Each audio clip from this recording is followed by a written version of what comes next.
പനി വരുമ്പോഴേക്കും പാരസെറ്റമോൾ കഴിക്കാറുണ്ടോ?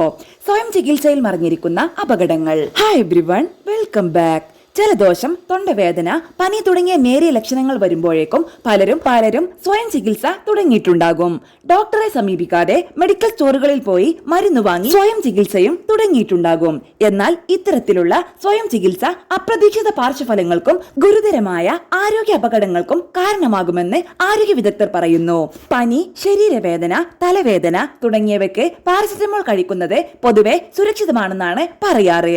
ഏറ്റവും സുരക്ഷിതമായ മരുന്നുകളിൽ ഒന്നായി അറിയപ്പെടുന്ന ഈ പാരസെറ്റമോൾ പോലും അമിത അളവിൽ കഴിച്ചാൽ അപകടകരമാണ്.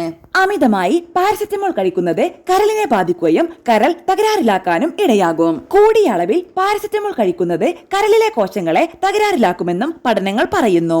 പാരസെറ്റമോൾ ശരിയായ അളവിൽ കഴിക്കുന്നത് കൊണ്ട് പ്രശ്നങ്ങൾ ഉണ്ടാകില്ലെന്നും, എന്നാൽ അതുപോലും ഡോക്ടർമാരുടെ നിർദ്ദേശപ്രകാരം മാത്രമേ ചെയ്യാവൂ.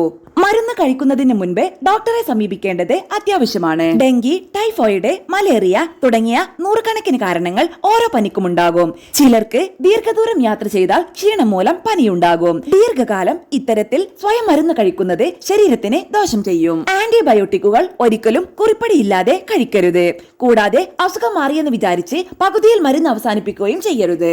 ഡോക്ടർ നിർദ്ദേശിച്ച കാലയളവ് മുഴുവൻ മരുന്ന് കഴിക്കേണ്ടത് അത്യാവശ്യമാണ്. അതല്ലെങ്കിൽ ഇത് ആന്റിബയോട്ടിക്കുകളുടെ യഥാർത്ഥ ഗുണത്തെ ഇല്ലാതാക്കും. ഇന്ത്യയിൽ പോലും ഫാർമസിസ്റ്റുകൾ പലപ്പോഴും സ്വയം ചികിത്സയെ പ്രോത്സാഹിപ്പിക്കുന്നുണ്ടെന്ന് BMJ പ്രൈമറി കെയർ ജേണലിൽ പ്രസിദ്ധീകരിച്ച ഒരു പഠനത്തിൽ പറയുന്നു. ഒരു മരുന്നിൽ പല ഘടകങ്ങളും അടങ്ങിയിട്ടുണ്ടാകും. എന്നാൽ ഇത് മനസ്സിലാക്കാതെയാണ് പലരും മരുന്ന് വാങ്ങി കഴിക്കുന്നത്. മരുന്നിന് പുറമെ ഫുഡ് സപ്ലിമെന്റുകളിലും ടോണിക്കുകളിലും അടങ്ങിയിരിക്കുന്നവയെ കുറിച്ച് അറിയാതെ കഴിക്കുന്നത് അതിന്റെ യഥാർത്ഥ ഗുണത്തെ ഇല്ലാതാക്കും.